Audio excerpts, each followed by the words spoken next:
Aaron, good to have you on. And no, I'm excited to talk to you. I mean, A, because I just like talking to you. Uh, but B, I'm finally making up for a failing that had haunted me for years. Because I got interested in philosophy through Ayn Rand and did very little work to study other philosophers really until my 30s. And so it's been a big focus of mine.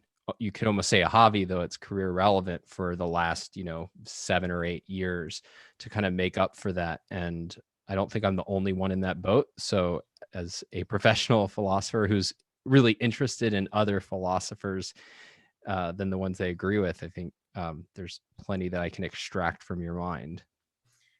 Yeah, I think it is common to read Ayn Rand, and if you're the kind of person who, for whom her ideas really resonate, and you think, yeah, this is true, she's got the answers to these things, and she's right about it, it's not obvious why you would then go study other philosophers who presumably have it less right, and so it's just not that obvious. Yeah, because if you think of other fields, that if other people are bringing you specialized facts, you can kind of extract those and set aside the errors. But if with philosophy, you're making use of just universal knowledge, right? And so it's, well, what does somebody have to offer me if they're basically wrong at, about fundamentals? And I'll just start with one value that I found, which is that other philosophers are raising other questions from different contexts. And I often find that it shows me maybe I don't understand my framework as well as I thought I did, because I don't know how to answer this kind of question they pose. They frame things in ways that sound really plausible. And so I don't know how to work my way out of that, assuming that they're wrong. And so they argue for their views. Yeah. Well, and but the funny part is, or maybe it's a little sad, but they argue for their views in ways that are much more plausible than if you just read like Ayn Rand's summary analysis of them, or even like a decent introduction. So if you read, like Hume 90 Minutes, right. Hume 90 Minutes is not as convincing as Hume in Hume's words. Right. I mean, if you actually read, I mean, this is across all sorts of fields, but if you hear somebody summarizing a particular philosopher's view or their argument, it's often not as convincing as when you actually read their works. And this is one of the things that I think one of the things that teaches you reading other philosophers is I think you have more respect for the philosophers, number one, and more respect for the difficulty of the problems that they're grappling with. Because you'll often, as you said, you'll read something, I'm not sure how to answer it. I mean, that sounds like if you follow that train of thought, whether it's Descartes or Hume or someone, you're reading this, that kind of makes sense. And even if you don't buy it, you're like, something's wrong with this, but it can be very hard to pinpoint exactly what you think is wrong with it. And for me, part of what that does is you gain a greater appreciation for the difficulties of the issues. So I got sold on Ayn Rand, when I read her work, but she also, and then I spent the next 2 years basically reading everything she wrote or recommended. And so I did 2 years of basically research, trying to figure out what is I want to do with my life, after I read Ayn Rand. But she sold me on the subject of philosophy. It's the thinking about these kinds of ideas. That's where I want to live. That's the world I want to live in. And I got interested in the problems. I don't mean like the puzzles or things, but in the issues that they're grappling with. So, when I teach Plato, I teach a lot of Plato, as opposed to Aristotle. I think Aristotle's much more right, but Plato is instructive in ways that are really, really valuable. I mean, Aristotle is too, but he's a more difficult thinker to approach, I think, in many ways. But I think Plato's a genius, and despite the fact that objectivism disagrees with Platonism on its fundamentals, and that means at its core. And it's not, when I teach Plato, it's not as here's the punching bag for the truth with the capital T, and here's the wrong view. And I don't teach it like that at all. I think Plato is grappling with philosophy's central issue, which is the relationship of consciousness to existence, the relationship of mind to world, concepts to percepts, and it's just and he's trying to have a theory about that, and then to have that theory inform everything in his philosophy. And so he's a major integrator. And he's fun to read. He's also witty. And, it's I think for me, it's been a pleasure to read and instructive to see a high caliber mind grappling with philosophy's fundamental issue, at least Ayn Rand thinks it's a fundamental issue, in ways that you find very different and at a certain level unconvincing. And then, but from a certain perspective, you can understand where he's coming from and why he's approaching it the way he does. And I think that, even if you think that's wrong, you get more knowledge about how the issue has been thought about over time. You raised the question about, yeah, but I don't know how other people are arguing for this. I mean, I know how Ayn Rand argues it, and I read, oh, this is what she thinks of Hume, or this is what she thinks of Plato. So she earned that evaluation. She actually had to study these philosophers, and I don't know how many of these philosophers she read, so to speak, firsthand, like reading the original works, versus she read some history, some kind of detailed histories of philosophy to just kind of get a perspective of the sort of panorama of thought, like what has been thought, what has been argued. But she had to earn a perspective on those thinkers. And I think Ayn Rand is brilliant. So I think her perspective that she has is at a deep level. Even if, if you're a scholar of Hume or something, you might quibble about the details or something, but it's at a fundamental level. I think she gets it right in important ways, but you don't know that. And not firsthand until you actually read these thinkers and think, well, what do I think about it? Is she getting them right? So partly is she getting the issue right? But partly, is she getting these other thinkers right? And have I earned a perspective on Hume or Kant or Plato? Or am I just parroting or taking on faith or taking on trust, in effect, from Ayn Rand, her perspective? I mean, this is just a small example, but for me, it was a big deal. So, Ayn Rand has a very novel perspective on why we need philosophy, and that's that we're making philosophic assumptions that are shaping our thinking in our lives. And I realized at a certain point that, well, that's kind of what you like. That is really a discovery that you see Socrates making through Plato, right? Yes. Is you have all these people walking around debating, is this just? Is that just? And then Socrates kind of wanders over and says, hey guys, what the hell's justice?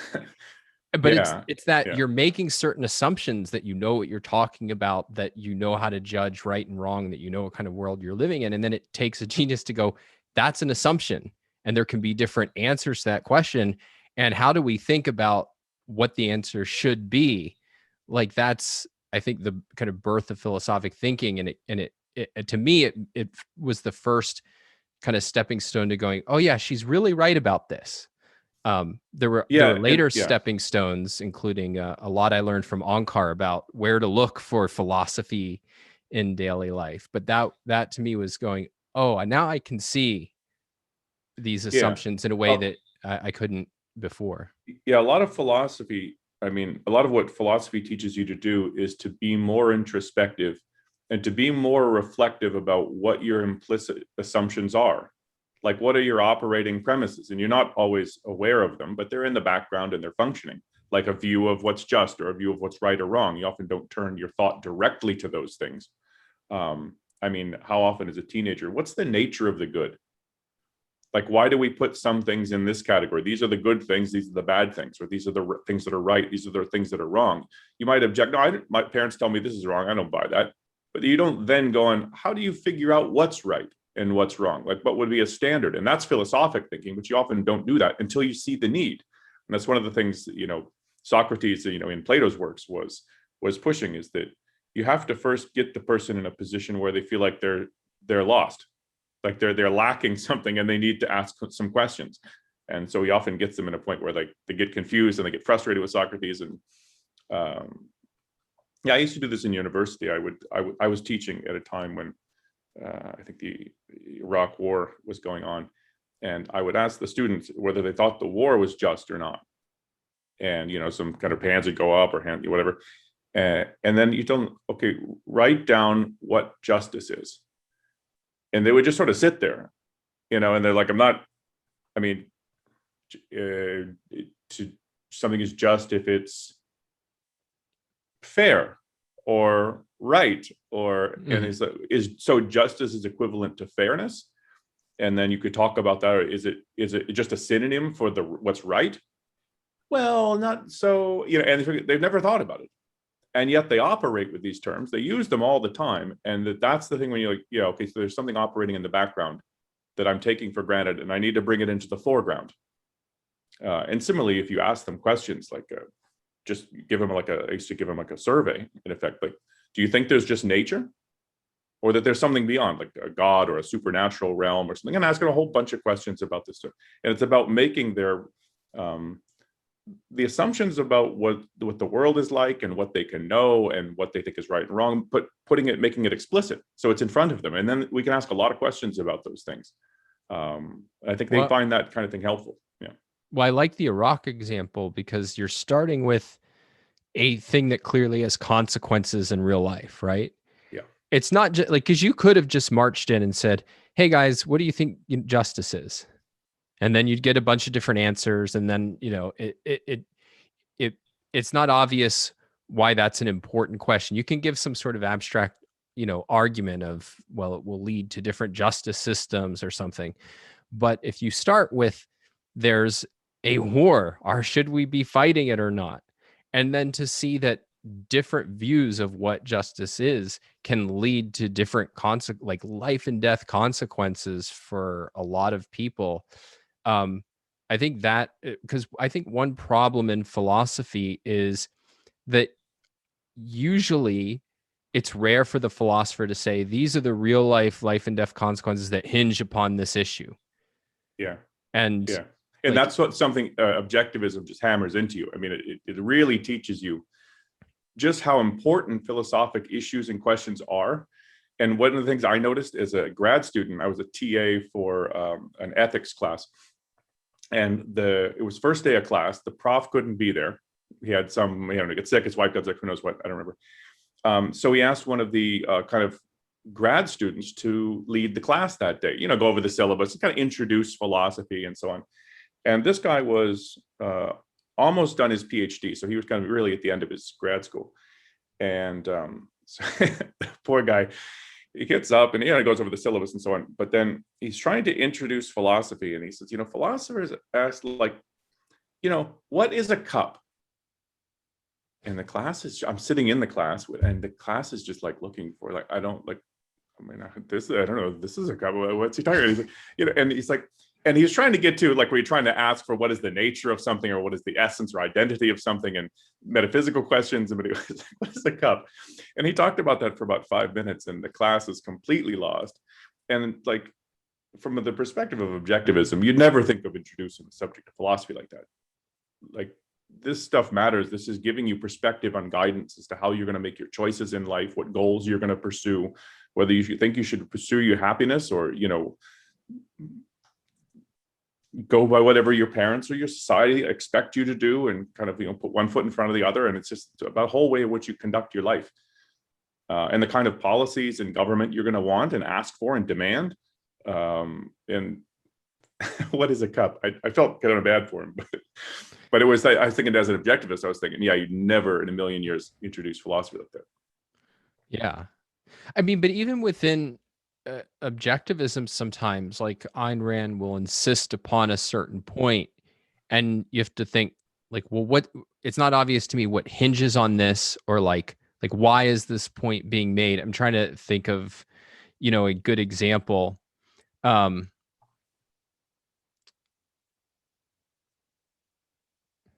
Yeah, I mean, nothing's jumping to mind at this moment. Like something that she says, and like, I don't see why that. Yeah. Well, it's something almost like saying something like, the issue of concepts is philosophy's central issue, or something that's like, okay, why not the good? And yeah, I mean, and then you have to listen, like, what's the case being made? But often it's, she's offering a perspective on some issue about its importance or its significance or whichever. That it's often, you have to take it. I think a lot of this times, okay, let me just step back for a second. After she finished the Fountainhead and Atlas Shrugged, Atlas Shrugged in 1957, and started going to write essays. So she's built an audience. She's built a fan base and a lot of people are really interested in her ideas. And she's writing these nonfiction essays on philosophy. They're short essays. I mean, some of them are long, like the cashing in, the cashing in, the student rebellion. Long. Yeah, and wonderful. But they're assuming a lot of context, first of all, and they can't present everything. I mean, it's an essay. And so a lot of the times you have to take what she's saying as a promissory note, like, where you have to then do more thinking and do more reading and do more digging to, like, is this right? Is this the kind of perspective that it's right to have on this issue? And I think that happens in those cases where you read things like, I don't know how to process that. And sometimes it's about other philosophers. Like, here's what I think of Hume or Kant or something. Like, I never read Hume or Kant, so I'm not in a position to say, yeah, nod my head and like, yeah, she's right. It's like, I don't know. Or she has a perspective on the Nixon administration. And it's like, what do I know about the Nixon administration? I'd have to, there's a lot of things that she talks about that one doesn't often have the context to know how to think about or evaluate. And so, yeah, I mean, the kind of example I was thinking of is somewhat similar to that. But like, I remember, she at some point gets really upset at the, primary, secondary distinction in senses. And that's an issue where if you know more about the history of philosophy, you have a sense of where that leads and how it really ends up undermining reason ultimately. But at the time, it just seemed like, okay, well, that's kind of a plausible distinction, and I guess you could throw it out or something. But it was not obvious what hinged on this, and yet she was emphatic about denying it. And so it's that kind of thing where you're interested in philosophy, hopefully because you think, yeah, this is really a set of crucial life and death issues, and yet there's a lot of things that come up in philosophy, particularly with other philosophers, where you think, I don't see like what hinges on this. I don't see where this is going, where it comes from, and why I should care. And then, until you read the history of modern philosophy, kind of Hobbes and Descartes, through Locke and Berkeley and Kant, and you see, yeah, if you make this kind of a distinction where some things are just the effects of reality on us in our head, and other things are their characteristics that are out there in the world, you start wondering, like, what can you know about the nature of the world? And they often reach quite skeptical conclusions as a result. It's less and less can come from the world until nothing can come from the world, and it's all in your head, and then you're a German philosopher who's changed the future of philosophy forever. Well, so when you, and maybe not you today, but like one of your students or a younger you're going to sit down now and open, let's say, a Platonic dialogue, and you want to get something out of it, and you expect to disagree, but you think, I've heard this is an important person in the history of philosophy. What are some of your thoughts on like what a person should be doing in order to actually get something out of it? Because I've talked about this on the podcast in different contexts. The way I learned to read, the way that we normally read, say light fiction, is you start at or even like a, article in the Atlantic, is you start at the first word and you read down to the last word, and you go, okay, I agree with that. I don't agree with that. But it's just kind of, you sit down and read it. That is not my experience of reading any philosopher that you can actually get much out of it. Ayn Rand's sort of an exception. She tricks you into thinking that you've really understood her by that kind of, let's call it one level of reading. What is some of your suggestions on how to get more out of a philosopher like Plato or, like Hume or somebody like that? Yeah, I think it's hard if I would tell my students here, just pick up this and read it, like partly for motivational reasons, partly for pedagogical reasons. So, if I'm teaching, if I'm in the context where I'm teaching, like in the Objectivist academic center, if I'm teaching Plato, I talk a bit about what my aim is in teaching Plato, what I think some of the important issues are that Plato's going to be grappling with. So it gives them a little bit of motivation, a little context.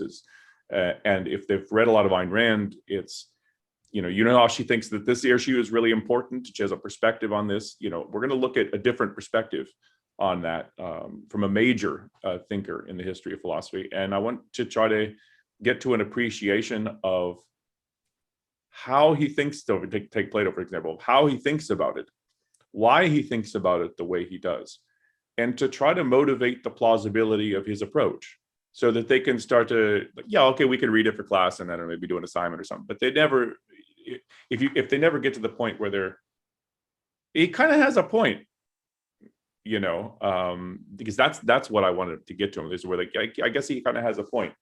Can you give an example of what an answer to those kinds of questions would look like? What it would mean to grasp, this is how a philosopher like Plato is thinking about it, and this is why? Is there a sort of simple example to make that more concrete? Sure, take his distinction between particular things, like a cup or a table or something, and table, cup, as we would call them concepts, but we can just put it more neutrally as universals. Justice, love, right? Versus the emotion I experience now or something. And he's like, you could, objectivism says, well, you reach these, first of all, number one, these are concepts, not things like love or justice or knowledge or whatever. They're concepts, not things in the world, right? And you reach these concepts on the basis of observations and so on, and abstraction, integration, so on. So that's the context they have coming in. But to kind of motivate Plato's view that no, things like justice and love and knowledge and so on, these are not just universals in the sense they're universal, they cover a lot of territory like a concept does, but they're distinct items in the world in some sense. Like, why? How would you motivate that? And part of it is, well, look at Plato's arguments. It's, there's this particular table, which is in front of me. It's tangible. It's visible. It's material thing, right? But table as such, is that physical, tangible, visible? Is it? And well, no. So how do you reach it? Your eyes? Well, no. And tables are individual. Like there's this table, that table, that table. There are lots of them. There are a whole plethora of them. But table, there's not a plethora of table. Table, it has some kind of universality. And he goes, and he can make basically like a parallel list. It's like, why would you think that you could move from this to this? They're totally different things. And I'm trying to get to the point where it's kind of crazy to think that you can move from, I observe these tables, and then somehow you observe how these things. Okay, sorry. You don't observe because you don't see it with your eyes, right? So you what? And Plato's view is, well, they're different.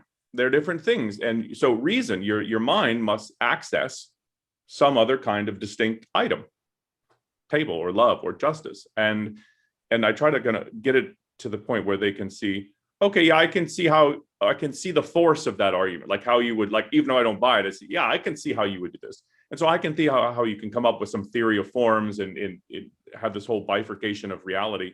And then as a result, also the bifurcation of man, there's the soul, which is attuned to, right, and comes to grasp knowledge of the forms. And there's the body, which makes it kind of hard to get those things because the body's always distracting you, and why the senses don't always give you everything that's right. And in this whole divisions, and you can see why he has this perspective on man, on existence, on what we call concepts, on knowledge. And it makes Plato more intelligible. And once you can see the argument and the rationale for the conclusions that he's reaching, it's like, yeah, okay, I don't look down on that. Like that's a whole integrated perspective on philosophy that he's reached. And he's really grappling. Let me say one more point. With Plato, you really get the sense that he's grappling with the problem. Like his dialogues, they're called dialogues, right? Because he's talking to somebody. It's usually Socrates talking to someone else. And there's a conversation and they struggle and they get confused. And they go around in circles sometimes, but that's what thinking looks like. That's what thinking philosophically looks like. And it really kind of models what the whole process and the frustration and the suffering, so to speak, of really grappling with these things where you don't know the answer in advance. And it's messy. And yet you start to, yeah, that's kind of what it looks like. I mean, it's funny if you think like, how would you think about the primary, secondary quality distinction, or whatever it is, some technical issue in philosophy, if you hadn't known Ayn Rand? Yeah, you'd be like one of the people in Plato's dialogue. It's like, well, you have an answer, and then he's like, yeah, but what about this? Like, I don't know. It's like, that's a good point. I gotta go, it's easy to have a perspective where you think, yeah, this is really right, and then to look back on other thinkers and say, yeah, they all got it wrong. It's another thing to you grapple with it firsthand and see where you can get with it. And I think you have a very different experience. Yeah, I mean, I've had this experience in the last few months reading Kant, which is, I know for a fact, I might not have become a Kantian, but I would have had no clue how to answer it. I would have thought this just I can't get to what's going on here. And maybe, I'd shrug my shoulders and go, it just doesn't make any sense. But I would have no real way to understand it and where exactly the kind of hinge points are that, okay, this has gone off the rails here. And as a university professor teaching Kant, I can turn them into Kantians easily. I mean, it's very easy. Just don't do that. No, I don't. But it's very easy to do. And then it's hard for them to get out of it. Because once they have that perspective, like, so all I get is sort of, in effect, knowledge that's been processed by a system so I don't really get reality straight. I get some sort of processed version of it. And it's like, well, I mean, so my senses have a certain kind of nature and identity, and my mind functions in a certain kind of way. I can't just do anything with my mind. So if there are ways in which you have to perceive, and there are ways in which you have to think, aren't those sort of imposed then on the input? And then, yeah, it sounds plausible. And it does sound plausible, right? And unraveling that is a tricky issue. And most people couldn't unravel it after Kant. And Ayn Rand has a perspective on that, which I think is great. But you wouldn't really know what to do with it. And I think one of these things, that's one of the frustrations in philosophy, is it seems to tell you, or at least some philosophers like Kant, it seems to tell you, yeah, you can't really know reality as it is. And then the students like, oh, that sounds right. And then, but what am I supposed to do with that? Like I'm on a job interview in an hour, and it's like, what am I supposed to do with that? And then they kind of think it's a little ridiculous. And unfortunately, I think a lot of them, I don't want to quantify it, but I've definitely met a number who walk away, and not people who go into philosophy, but who take intro to philosophy classes, and what they walk away with is a feeling of superiority over people who don't realize that they're trapped in these illusory beliefs that they know what they know something about reality. Yeah, and then you get the types that see themselves as like, or superiors. Like, I know that these deluded people who think they're dealing with reality, but yeah, it's a different kind of person. I just remember how angry some of the people got at me for insisting that I knew that there was a table in between us. Like, yeah, it was like they were having none of it. Don't like certainty, and they think it's arrogant that you would assume to know something. It puts people off, puts professors off.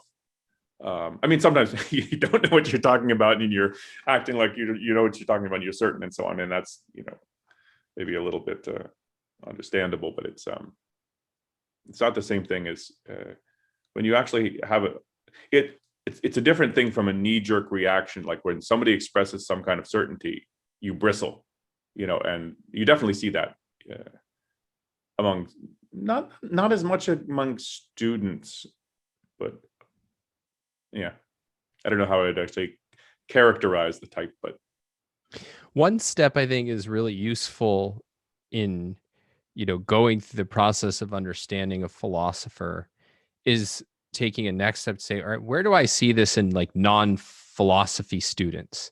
Like with Plato, I think there's a lot that you can see, but in particular, the idea that we have this war between our, one part of our nature and another part of our nature, like his soul body or mind body split.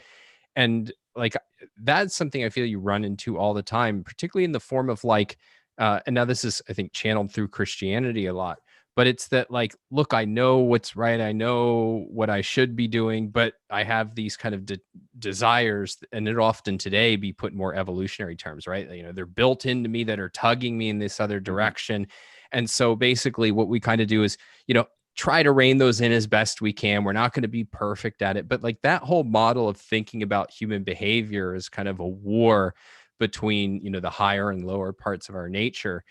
I find that really helpful. And then it's motivating to engage in this kind of study, because it's like, oh, I see this in kind of filtered down form. So, studying Plato is going to help me understand Joe and Beth and these people that I actually have to deal with, that it's not just sort of, by studying Plato, I understand another philosopher like Ayn Rand better. And that putting in the effort to see the ideas in your actual life, I think is useful. And certainly I didn't learn to do that in school, though. If you count the OAC as school, I guess I did. Yeah, I mean, not to spend all the time on Plato, I suppose, but I just teach a lot of Plato, and I think, I wrote my dissertation on Aristotle, but I think I know Plato better, which is a funny thing. We read tons of Plato as an undergrad. Every single philosophy class we had, we read Plato. Aesthetics, politics, I mean, just everything, which is interesting. And then I read a ton on my own. Anyway, the issue of being torn between here's what I think I should do, and various kind of emotional tugs, because emotions do tug. They have a motivational force.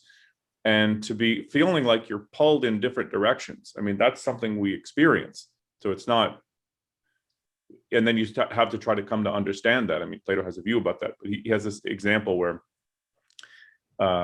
Odysseus comes back after, he's on a long journey, he's trying to come home, he finally gets home, and he discovers a bunch of suitors, trying to get his wife to marry them.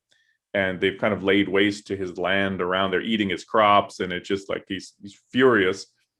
And Plato gives this example of Odysseus coming back, and he says, he feels this kind of rage, like he wants to go just slaughter them all, and out of revenge. And he said, but Odysseus beat his shaggy breast, and so basically his kind of view was that, like, revenge is a dish best served cold. It's like, no, his mind is telling him, no, you need to think about how you're going to approach this and how you're going to do this. You can't just run in there with rage. And he gives examples like that, whereas, I get triggered and I want to, do something. And you're like, hang on. We're in a meeting, chill out, or something where you do experience that. And I think it is helpful to then draw examples from that to talk about philosophic issues. But then as you think about, so do you then have two different motivational sources that are either inherently at war, they're inherently at odds, or is there a way in which you can make them play together? In other words, as Aristotle says, certain of your kind of emotions will listen to reason as to a father.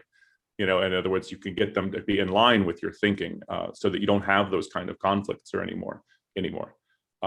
And then it's another level to think of, well, emotions are just responses because of the way you judge things.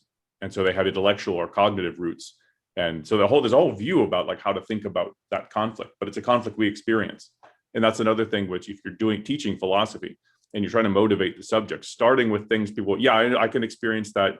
I had that feeling yesterday, and it's something that the phenomena in question, thinking and feeling, is something that they're intimately familiar with. And starting like how to understand that process, motivating philosophy from that kind of perspective, it's easier to motivate it rather than starting with what is a cup or what is the nature of existence, or some kind of airy sort of question. Well, and what's his dialogue? I'm going blank on it. On love. Symposium. That's what I was thinking. And also Phaedrus in a certain way, but Symposium is probably the one you think about. Yeah, I mean, it's, starts, I mean, it's particularly good, I think, for teenagers, because it's really relatable and relevant to them. And it actually, I think, has some of his most interesting characters, like in terms of the views they're putting forward. It's hilarious too. Speaking of Aristotle, what's your view of whether or not there's anything that you've really taken away from him that you think should be like better known for fans of Ayn Rand? Aspects of his thought that you think, this is a really useful philosophic knowledge that's not obviously incorporated into objectivism.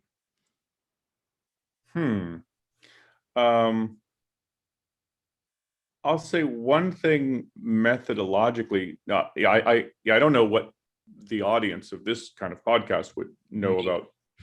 Okay, you. Well, there's a lot that he talks about that objectivism doesn't exactly handle, and I think in some cases it's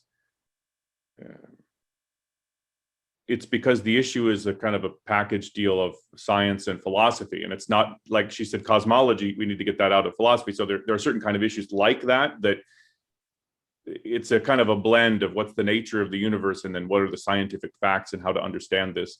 But just a couple of interesting takeaways, I think, from Aristotle is methodologically, the way he'll begin often a work is to kind of canvass the available options. So what if thinkers, some say that, like we're talking about the good. Well, some think the good is pleasure. Others think the good is virtue. And some people think that the good is something else and honor or something. And it's like, so let's look at what can be said for those kinds of views, like to kind of get a sense of like, what are the options available? What are the major theories out there? What do I think about those? And then to formulate a view kind of in the context of those. He often does that. Let's look back at what's been said on the issue. And I think that's really helpful. So if you're thinking about something that Ayn Rand is talking about, like, well, what's been said on this subject? And that's really helpful. And he takes that seriously. It's not a gimmick for him. This is how he thinks about the issues. And if we take seriously the possibility that these are teaching notes, maybe it's also pedagogical. The works that surviving works we have from Aristotle. I mean, there's a perspective out there that's what they could be in effect. Well, it's interesting. Ayn Rand does do that in her most academic type work, right? Introduction to Objectivist Epistemology starts with kind of like, here's an overview of the kinds of answers to the problem that I'm grappling with, that I'm going to distinguish, myself from. Yeah, and that's the thing too about, Ayn Rand knew that early on, she knew that she was trying to formulate a perspective on problems that have been grappled with for a long time by many people. So she was weighing in on a long-standing debate, or long-standing debates, plural, in philosophy. And she has this note in a kind of early philosophic journal where she says, these are the kind of beginnings of an amateur philosopher, referring to herself, but I have to wait to see, do I have anything interesting to say? Do I have anything new to say? Anything old to say, but in a better way? And I won't know this until I kind of master philosophy, and just otherwise I won't know. And then, later on, there's a letter from her to a friend, and she's saying, look, I'm reading this big, detailed history of philosophy, and it makes your hair stand on end what some of these people will say. But she says, but I want to understand the logic of it. There's a kind of, what she says, something like a frightening kind of rationality to the way in which they think about the issues, the way the conclusions, and there's a certain logic to it. And I want to understand the logic to it. That would be a good title for a book, is The Logic of Irrationality. And she has perspectives on things, like going off what you said there, she has perspectives on certain kind of philosophers, as she puts it, as evil philosophies, and she thinks there are such, are systems of rationalization, that in the end they're rationalizations for something else, that they're not really an attempt to formulate a perspective on what's true. It's really a rationalization for something else. And now you have to earn that evaluation too, and think about, is that really true? Are there such things as evil philosophies? Is it really true that they're rationalizations? But from her reading of philosophy, I think her view was, yeah, this does happen in philosophy. I don't think she had, it's widespread in the sense that most philosophers, no, not at all, but it's there. This phenomenon exists.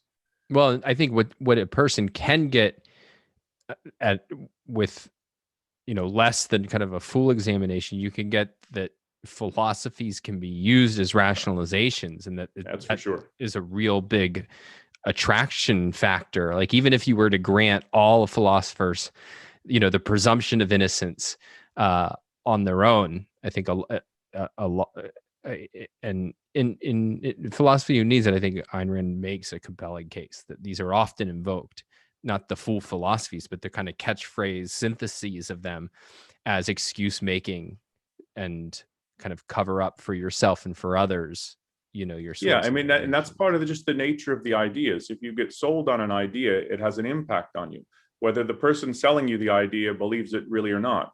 So sometimes people will say, if you look at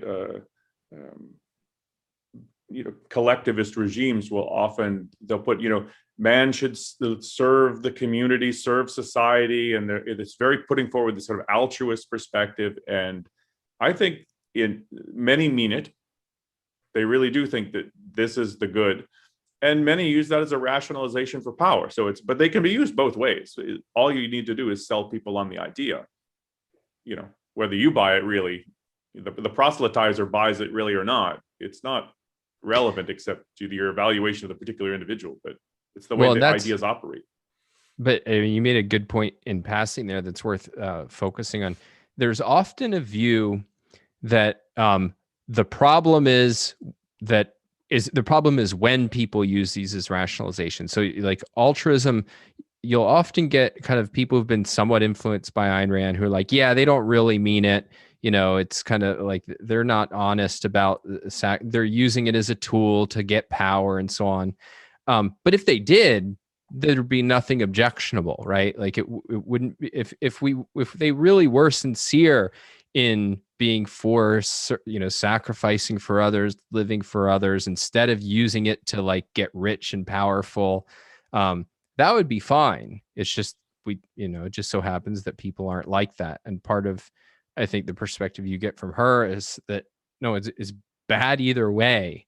But in part because it leads to such disastrous consequences, if followed sincerely, it's usually not followed sincerely. It's just picked up by people who want to use it for more short range desire fulfillment and, terror and guilt escapement.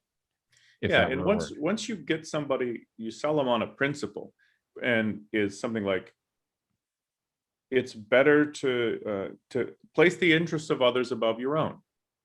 You don't have to put that in any kind of harsh sounding language. It's just, place the interests of others above your own. Don't be selfish. I mean, that's what that ultimately amounts to.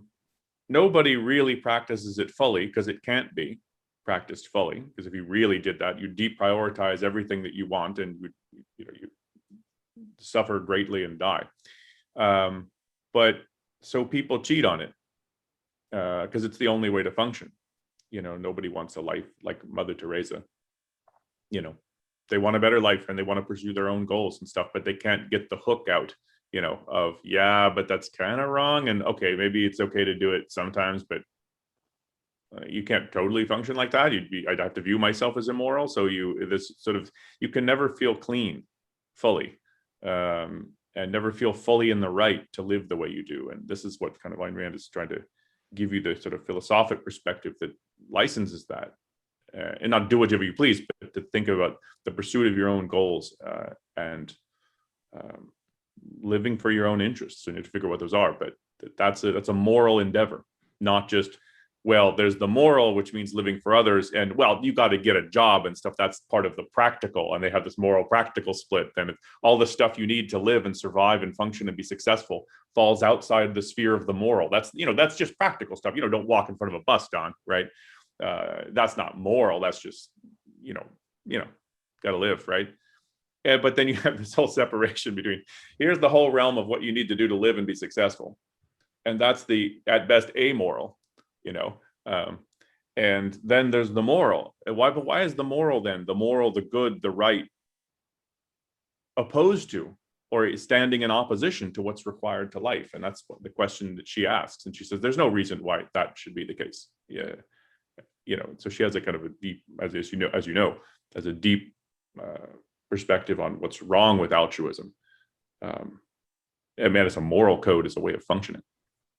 Well, yeah, and I like the way that you're characterizing that. I think it's helpful to see altruism not as just this sort of, isolated view that you should sacrifice for others, but get that its relation to the moral practical dichotomy and the way in which it's kind of shoving to the side your interests as just this amoral or if not immoral realm, and then it's concern with others. That's a completely different realm, and that's the realm of morality. And I think I always think about it as the metaphysics of altruism.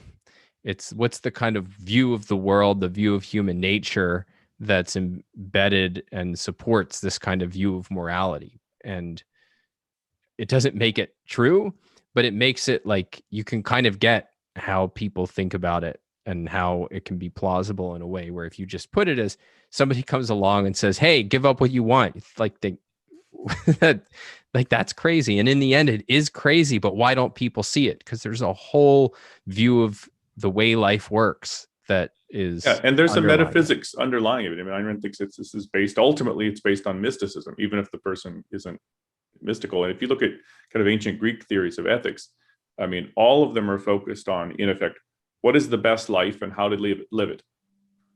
It's not about how to sacrifice for the community or something.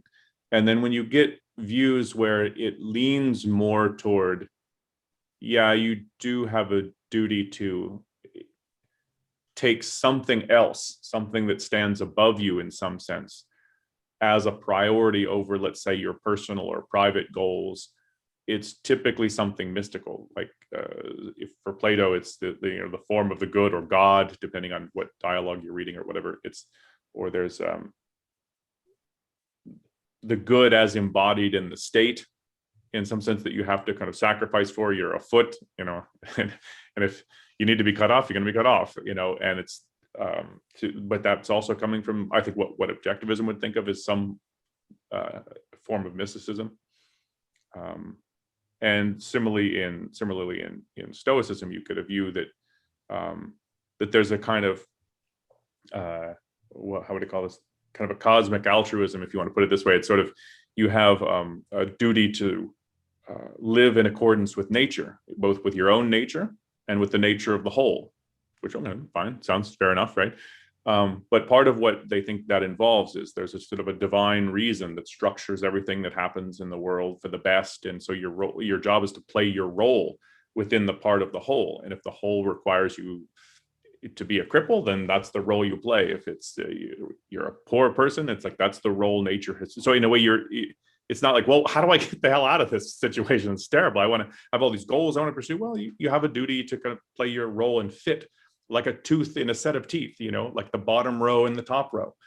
They're meant to work together. They're meant to play together, and that's the role. And so you have this role in a cosmic system, and you also have sort of duties to your fellow man, because you're a part in a whole network, and you play your role, or your assigned part. And there's an element of that which I think is mystical, and also as a result has an element of kind of the altruist collectivist sort of perspective, though it's still Greek. And so it's you still get a really strong emphasis on the value of you and your own character as an individual, and your own sort of happiness, however they conceive that. It's still, in a way, kind of very self-focused, in a way that's very Greek. One issue I'm curious about is I think it's interesting, Aristotle has his 2 works on ethics, but one of the topics that he spends a lot of time on is friendship. Mm-hmm. Ayn Rand portrays a lot of friendship, examples of friendship in her novels. And indeed, my favorite relationship in all of her books is Rourke and Winan. I think that's also Francisco and Reardon, but Rourke and Winan, I think, is one of the most interesting male relationships that's just ever been captured in fiction. But she doesn't treat it certainly not, it doesn't highlight it as an issue in her ethics. In part, when she does talk about relationships, she focuses more on romantic love. And in many ways, there's a lot of parallels between how Aristotle, I think, thinks of kind of the highest friendships and how she thinks of romantic love. I'm curious if you could say a little bit about your thoughts on the issue of friendship and why you think they approach it so differently.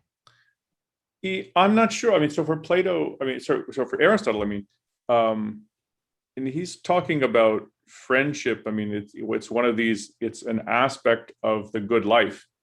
And I think Ayn Rand would agree that it is an aspect of the good life. And she doesn't treat it in nonfiction form. I mean, perhaps somewhere in passing, but it's not, she doesn't focus or highlight on it. But that's because, well, I shouldn't say that's because, I don't know why that is. But it comes out in such rich detail in the novels, like you said. And I agree with both of those relationships. I mean, they're very, very powerful. They're very moving. And they do relate to Aristotle's view that the best, the highest kinds of friendship are friendships of virtue, where it's the good, it's the friendships among the good. the people who have achieved a character of real status and goodness and honor, in effect. And it's the relationship that they have to each other, because there's a respect, there's an admiration, there's a kind of a mutual love, in effect, that's involved in those kinds of friendships. And certainly, I think the case with Wynand and Rourke, that really comes through. And I think the love actually comes through. I think they love each other. I think that's the way to put that. And I think same with Reardon and Francisco. You don't get much of a discussion of romantic love in Aristotle. Where there's love and there's sex involved, and there's a kind of, it's not the same thing. It's people who are really, really close in their relationship, but there's no sexual element of it. I don't know that he talks about that. I mean, he talks about procreation and things, but it's not. I don't know. I mean, maybe I'm just wrong about that, but I don't know where he talks about that. But he has very beautiful passages in his discussion of friendship, and he talks also about the relationship of the relationship one has to a friend, and the relationship of that between the relationship you have for yourself. And that's a kind of an interesting reflection as well. What should be a proper relationship of yourself? Well, you care about yourself, you have a respect for yourself, you want the good for yourself, and things like that. And she said, well, you like to spend time with yourself. It's like, yeah, okay, I like to spend time with my friend. I want the good for my friend. I value my friend. It's like there's a similar relationship. So the person who doesn't value themselves doesn't like to spend time alone. And he says, bad people don't like to spend time alone, because what they think of, well, I think of many a grievous deed and of a person who is likely to do more, and they're alone with their thoughts and their self and their view of their character. And it's like, they don't like to, so they mingle with people and get a lot of noise around them and just sort of like, so they don't have to think about that. And whereas the good person is comfortable being with himself, he's with a good person. And I think that, it makes you, having a positive relationship to yourself makes you fit for friendship. And I think that's also true. I think it's, yeah. So, and also the relationship between what he calls self-love. There's that passage in, now I'm going to get the book wrong, but it's Nicomachean Ethics book, 9, chapter 4? I'm probably getting that wrong. But he has this discussion about self-love. And this kind of relates to objectivism. He says, people get criticized as, they call them self-lovers. As you can imagine, something like we would say selfish. Oh, you're selfish, Right. And he says there is a question about whether one should be a self-lover and what it even means to be a lover of self or a self-lover. There's a sense in which we criticize people as you self-lover. And he says there's something to it, but what they're thinking of is the person who tries to gratify the lower element of himself. He just tries to get whatever he desires and in a kind of crass sort of way. And yeah, that is worthy of reproach.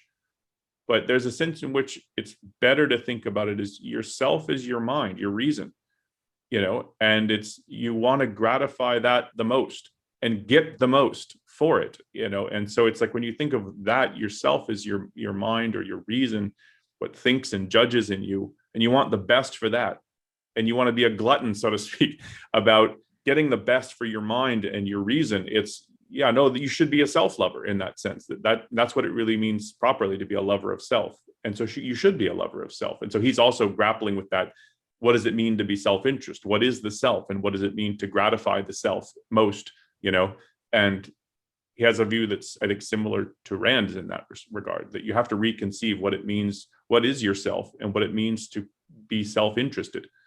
And if you can reconceive that in a way that it's rational, you'd have a very different perspective on what it means to be self-interested. But that's in the friendship chapter too. One thing I want to make sure to talk about before we sign off, I've talked to a lot of the instructors at the OAC in this podcast, and I've certainly thrown in my hat on it. But we've been talking about like why to study these different philosophers. I want you to talk a little bit about the OAC, but from this perspective in particular, which is, there's a lot of people who, they learned Ayn Rand independently, and I mean, I certainly spent, a decade learning her before I went to the OAC. What is the value of learning her, and how to kind of tangle with these other philosophers with, the guidance of instructors? Do you think there's a special value there? Do you think you're losing on anything that you would gain by, doing it all on your own? This varies from individual to individual. Some people like to just spend their own time, reading things on their own and processing without a guide. But I think if you're going to understand these issues more quickly, I think it makes it more rapid by making it easier to process. If you're with an instructor who has a wider context than you do and a deeper knowledge of the issues, both of the issues philosophically, of the history of these ideas, of how to think about this, being in a context with an instructor who can bring that to bear, I think that what it does is it speeds up your ability to get value from what you're reading and to understand, okay, this is related to this and this is going to be helpful there. And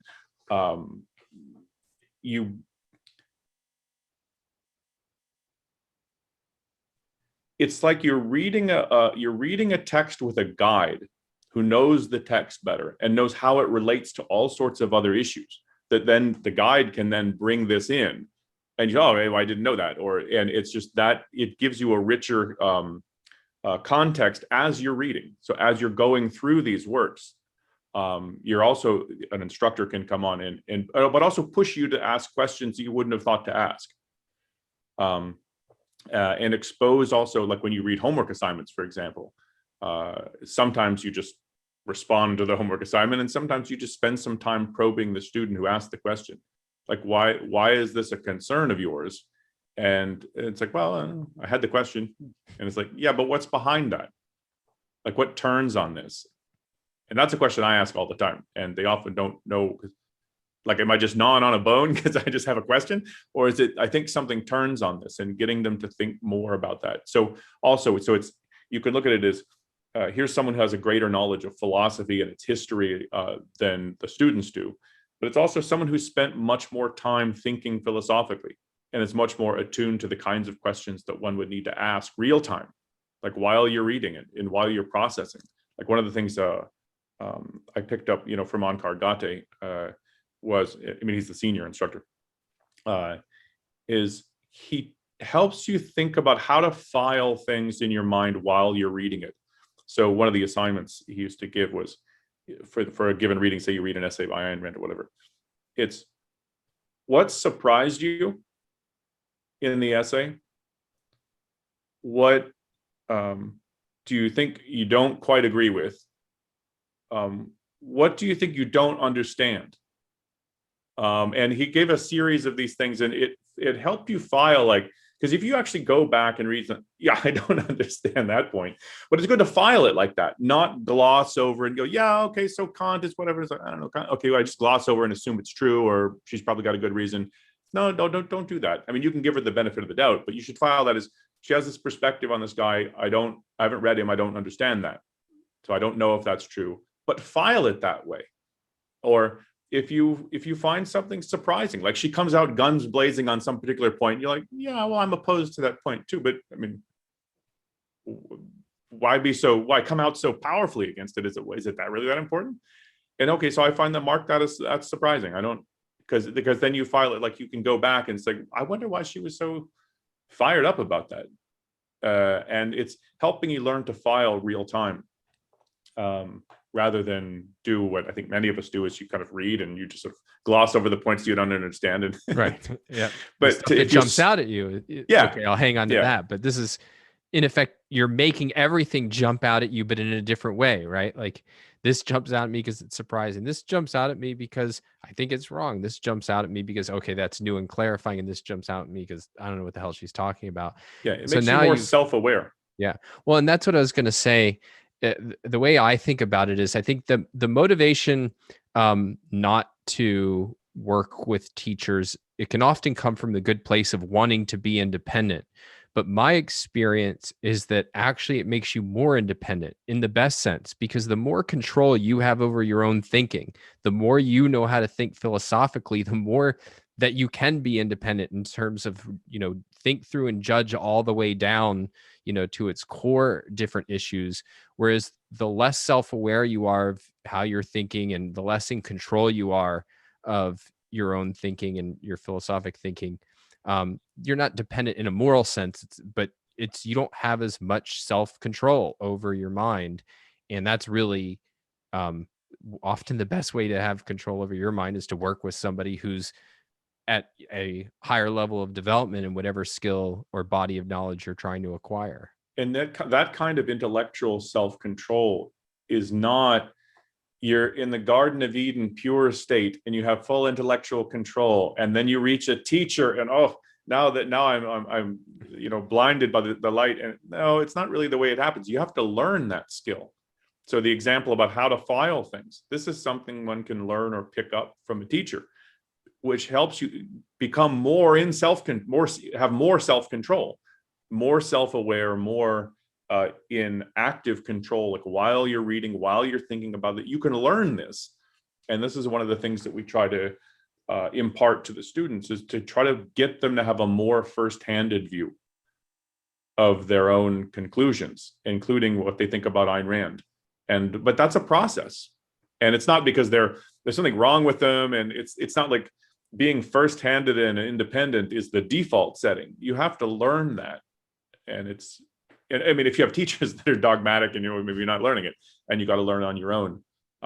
But there's nothing dogmatic. I mean, we're anti-dogmatic of anything, and I'm more likely to step back from an evaluation I have about something that's very strong in class, even if maybe I should come out with a little stronger. I err on the side of stepping back and asking them more questions, probing them, getting them to be more first-handed. Because I don't, like Ayn Rand doesn't want followers. I don't want followers. It doesn't help your thinking. It ruins your thinking, your whole methodology. And yeah, I mean, I think my attitude is I want people I can learn from. Part of the reason I do everything that I do publicly is I want more people out there to be more understand objectivism and how to communicate it better, so I can learn more, and so I can sit back and go, oh, cool, I didn't have to write that book. Betsy wrote it, or Joe wrote it, or something. Yeah. And like that's way easier. Versus if you just get a bunch of yes men, it's like, all right, what does that add to my life? Not anything. No, and it's not remotely satisfying as a teacher. Yeah, if you got some self-esteem issue and you want just people to, yeah. But it's a teacher, but what helps is my students are becoming more powerful, in the way they think about things, in their ability to understand or to integrate and to be, real independent thinkers. You're equipping them with tools. And the more you can do that, I mean, you can't like do that to people, but you can try to approach things in a way that fosters that. So you can't, like, sometimes it's put as the OAC or the Objectivist Academic Center. It's in effect a training program, but there's a sense in which, I mean, training isn't like they come into the program and they get churned out and they're intellectuals. That's not the way it works. But you can learn a lot from what we do in the program, in terms of both learning about Ayn Rand and learning about other philosophers, learning about contemporary thinkers. Because in the third year, because it's a 3-year program right now, and the third year we read contemporary thinkers, learning to read from an objectivist perspective, but just to be objective about what you're reading, because part of it is get a firm handle on the principles of objectivism, and in the second year learn how to integrate those principles with other major philosophic arguments and thinkers in the history of philosophy. It gives you more perspective, more respect for the subject, for the problems and the difficulties, and then turn to contemporary thinkers in the third year in communication and so on, because that's ultimately what you're going to do, is you're going to look out at the world and, like, how do I understand, what perspective can I bring to it, what needs to happen, and so on. And that's part of what the basics of what an intellectual career requires and needs. Awesome. Aaron, thanks so much. How can people get in contact with you, follow your work, all that good stuff? Well, if you just Google Aaron Smith Ayn Rand, I'll be all over the place, from my page on the Ayn Rand Institute's website to YouTube to articles. I'll say one thing is that if people are interested in applying to the Objectivist Academic Center, the application deadline is July 12 for graded students. What's that? I'm being presumptuous that people will listen to this many decades into the future. So I'm specifying the year. 2021. Right. And I think for auditors, it's September 10th, because you can be an auditor, like where you're not graded and so on. But all right. Thanks, Aaron. Oh, you're welcome. Thanks, Dan.